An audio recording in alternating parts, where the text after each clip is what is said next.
Hey, are you ready to grow your business? You have checked out the number one resource for business leaders, entrepreneurs, startup founders, and managers. And we're going to teach you how to grow and scale your business with real actionable steps. There's no fluff in this podcast. It's just good advice. Check out this episode. If you're a first-time listener, make sure you subscribe to the podcast. And if you enjoy this episode, leave us a 5-star review. On today's episode, we're sitting down with Whitney Chaffin, who is a brand ambassador with Elite Legacy Education. We'll be talking about real estate investing. We're going to be talking about the entrepreneurial life and all things related to business. And more importantly, how you can be actively increasing the amount of money going into your pocket by making good investment decisions. All that and more on today's episode. Stay tuned. Here comes your good advice.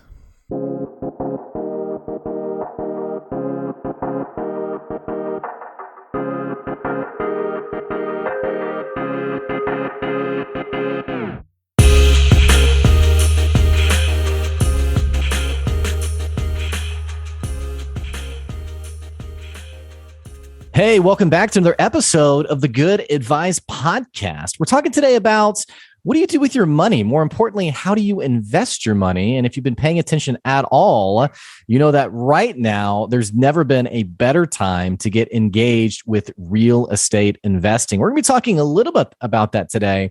More importantly, we're going to be talking about how do you even really develop a perspective in life on helping other people and using the money you're making to make a greater impact with the people that you're engaging with. Today, we're sitting down with Whitney Chaffin, who is a brand ambassador and a professional speaker with Elite Legacy Education Incorporated. She knows all there is to know about real estate investing. She's also a new mom. In fact, her 8-week-old is on camera right now, joining us on the show. Whitney, thank you for joining me here today. You are so welcome. Thanks so much for having me. And thank you for letting me have little Dax along with us on this. I appreciate that. Hey, the more the merrier. I don't know if I've had someone on the podcast who's rocking their baby to sleep as we're chatting. And I hope that you know, the vibe of the show is conducive to his nap. I hope so too. I really hope it works out. But you know, that's kind of the whole purpose of what we're talking about is I'm now a stay-at-home mom because of all the things I've been able to do with real estate and with the giving back and all of that. So it's pretty cool that he actually gets to be a part of this. Of course. Yeah. Well, and it's looking at your bio, it's fun to think about really where is the best starting point for today, because, you know, like you've mentioned, you've been in real estate investing. It's part of what's gotten you into your position now with Elite Legacy Education. And you are someone who you're giving back. You're making a big impact in other ways, which we're going to talk about here today. So first things first, I gave my sort of spiel on who you are and what the listeners can expect from you today.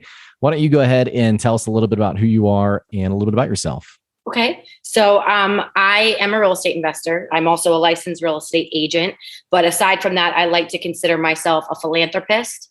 I really have always had the desire to give back from a very young age.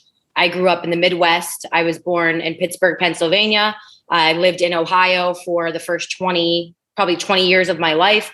I lived in Los Angeles for a little bit, and I now live in Delray Beach, Florida. So growing up in the North, you kind of see, in my opinion, a lot of people from all different walks of life, because where I grew up, it was in an area where it was pretty depressed. It's a little town called East Liverpool, Ohio. The only person well known from there is Lou Holtz. So we don't have a whole lot going on there. Well, hang on. I live in Arkansas. And so nice. Lou Holtz is, you know, people love Lou Holtz. So this is already a connection. He's a good man. He is. And East Liverpool is kind of a speck on the map. And so, you know, you kind of are a big fish in a little pond when you're there, and you do see a lot. And what I mean by that is a lot of depressed situations. So drug and alcohol addiction is very big there. Incarceration is very big there because people get bored. So they sell drugs and then they get addicted. And it becomes a very challenging life to live when you're in that environment consistently and you don't really know anything else. So growing up, I kind of always had this desire to help people. And I ended up going to college for journalism. And when I got into broadcasting, I didn't enjoy it. I like doing what we're doing right now, but it was more so interviewing people about, their child just getting murdered. And I'm like, I'm not really into that. I kind of vibe with all the positive thinking stuff. Sure. So, long story short, I end up in Delray Beach, Florida in 2013, I think it was. And at this point, I had a degree in journalism. I was working in the TV industry, but what brought me here was there was a position at a car dealership, which is completely not my forte at all. So random. So random. But the position was a marketing assistant and the assistant to the owner of the dealership, who happened to be completely blind. So he literally had no usable vision. He and his brother, they have a disease called macular degeneration. And so by the time they were about 45 years old, both of them were completely blind. Wow. And that was something very new to me because I loved helping people, but I had never, been in the helping people in that scenario. I was never really good with like nursing and helping the elderly. That kind of like scared me a little bit. So getting thrown into that position, it had me really gain an appreciation for life because, you can become successful as a business person, but try doing it with no eyesight. And this man was able to do it. Had a $24 million, car dealership, 14-acre complex. And one of the unique things about him and why I'm kind of getting to this point is because he couldn't see, he didn't really want to do TV advertising or print advertising where, it was something that he couldn't really visually, visualize. So one of their ways of advertising was by partnering with local nonprofits and putting vehicles on display and having merchandise and things you could actually touch and feel and be a part of. And so when I started working there, one of my roles was to secure some of our nonprofit events and things that we would do. So nonprofits would come to me and say, we need $10,000 to put on this event. Would Lincoln Motor Company like to sponsor us? And I would secure that. So it came to where we were at 6 nonprofits, I think, when I first started. By the time I was done working there, which was about 3.5 years later, we were up to almost 67 nonprofit organizations. And that is kind of where I kind of became this face of philanthropy because I was the girl that was consistently securing these things. But there was a nonprofit that I worked with that personally helped me, and their name is Place of Hope. And what they do is they actually house children who are aging out of foster care. So I learned about the need for housing, by working with all these groups. But what I didn't say is when I moved to South Florida, I was going through a depression. So I was mentally, physically, diagnosed with depression. And the way that I got out of it was by helping all of those people. So when I had an opportunity, I said, when I can give back to somebody, Place of Hope is going to be the first nonprofit I give to, because by helping them, it helped me, overcome my depression. So in 2016, I wanted to start investing in real estate because I am a millennial and I don't like working for other people. And so I always kind of had this dream of not doing that. I wanted to kind of be my own boss, but it's hard to figure that out, what you want to do. And so at 25, I was like, you know what? I think I want to invest in real estate. And the unique thing about that is my dad is a real estate investor. So he's been investing since before I was born. And you would think that, I would follow that path, but I didn't want anything to do with it. So at 25, I finally decided I wanted to. I ended up going to a free workshop that was in Miami, Florida, to learn how to invest in real estate. And long story short, from there, within about 6 months, I was able to quit my job because I was making enough money off of the properties that I had invested in. Wow. And that was 26 years old. Wow.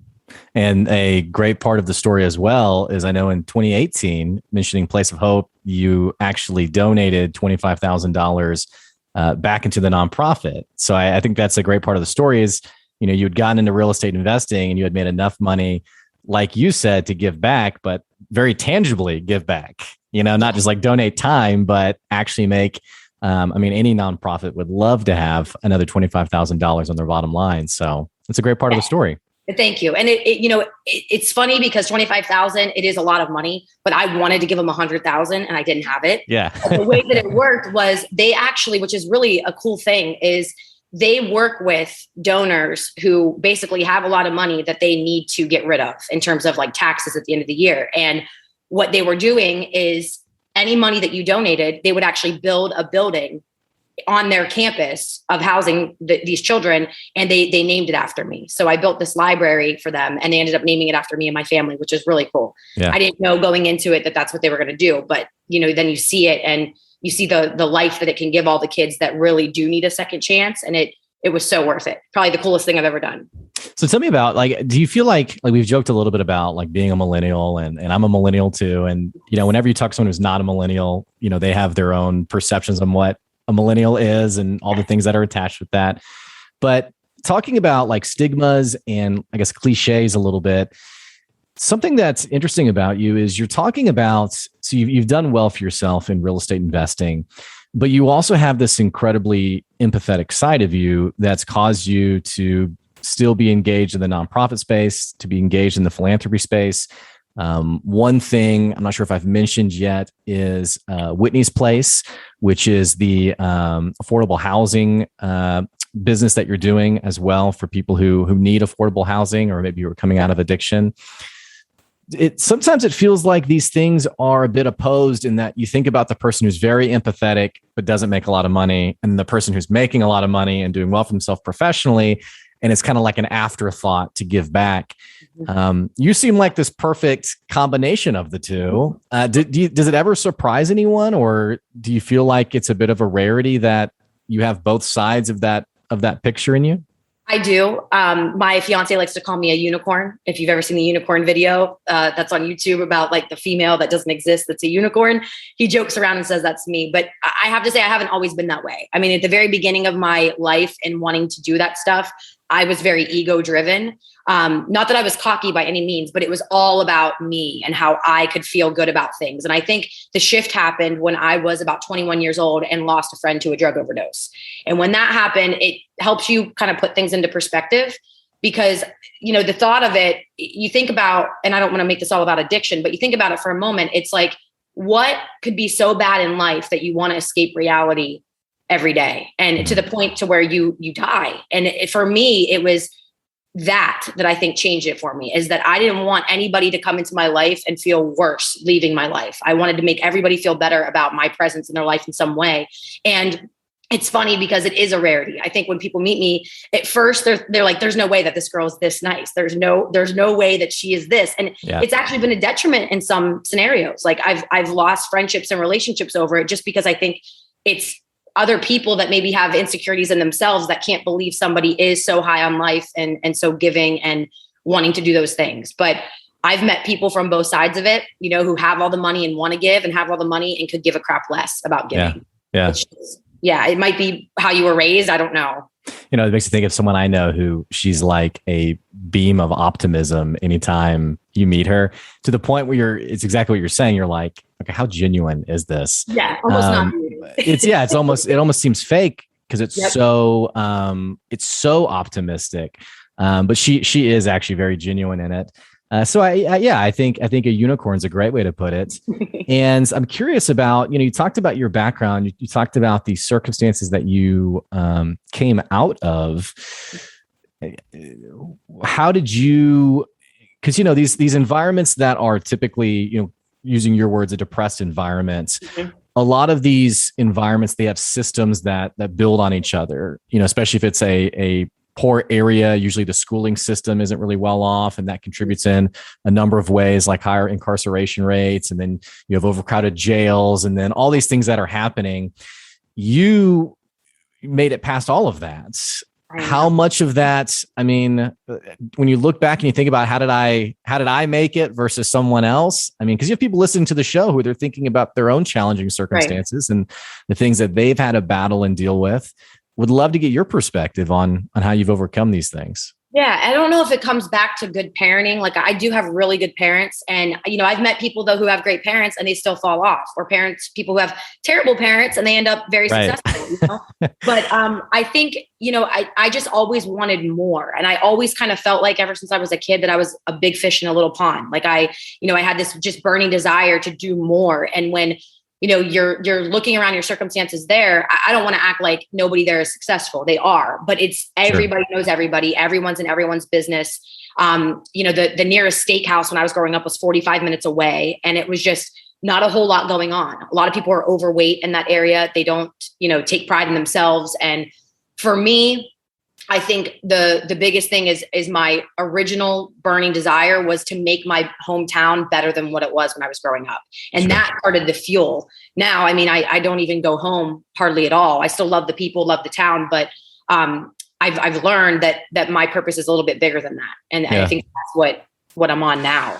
So let's talk about that fuel and that entrepreneurial fuel. That's, we talked about millennialism and how many of us, we're always sort of looking for that innovative answer for what our work should look like. Sure. But on the same token, there's people even listening to the podcast who they're trapped in that 8 to 5 or that 9 to 5 job, and they want what you're talking about. But there's sort of a thought process around like, I don't even know where to start. I don't even know what it would look like. How did you take that hunger and that ambition? And like, I'm thinking back to like that class, you're in that class and then it's after the class is over, it's like, okay, now's the time to actually get out there and invest.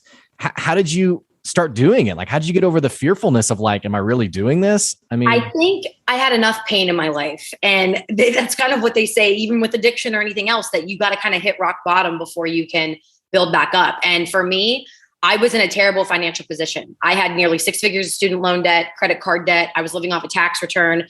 I had just ended a relationship with I would say celebrity at this point, but it was at the time, it was not. It was just a bad relationship. I kind of lost everything. I was living in a city with no friends. I knew no one. And I think when people want to become successful, they look too much to the outside for approval. If you want to get there, you're better off going alone. And I don't mean not asking for help and not having people on your team, but for me, I literally went 4 years with no friends and I didn't do anything. And I know that sounds terrible to some people, but it's almost like, what is it to you? What's going to help you get there a little bit sooner?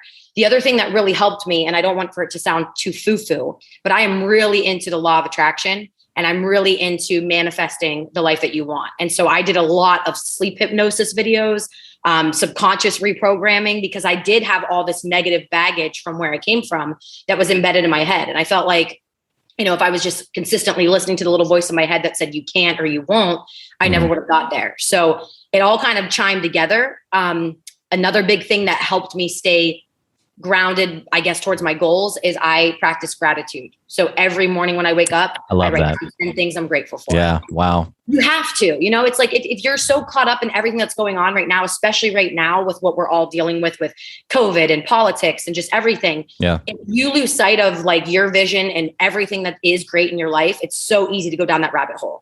I'm not really into like the manifesting conversation. Or conversation makes it seem like, hey, I don't want to talk about this.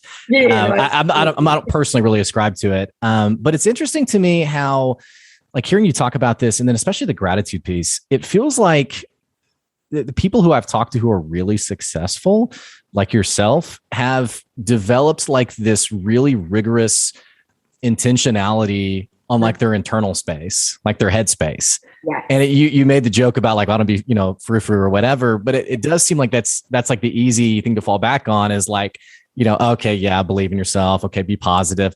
But then I talk to someone like you and it's like, no, this is like an active part of my life. It is. I mean, and it is a little like, it's going to sound foo-foo in a moment, but in this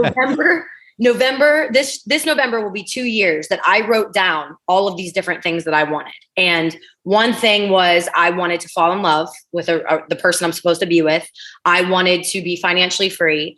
I wrote down the type of engagement ring that I wanted. I wrote down that I wanted to be a mom and I wanted to have children. I want to be a family of 5 kids if possible, but I wanted a boy first.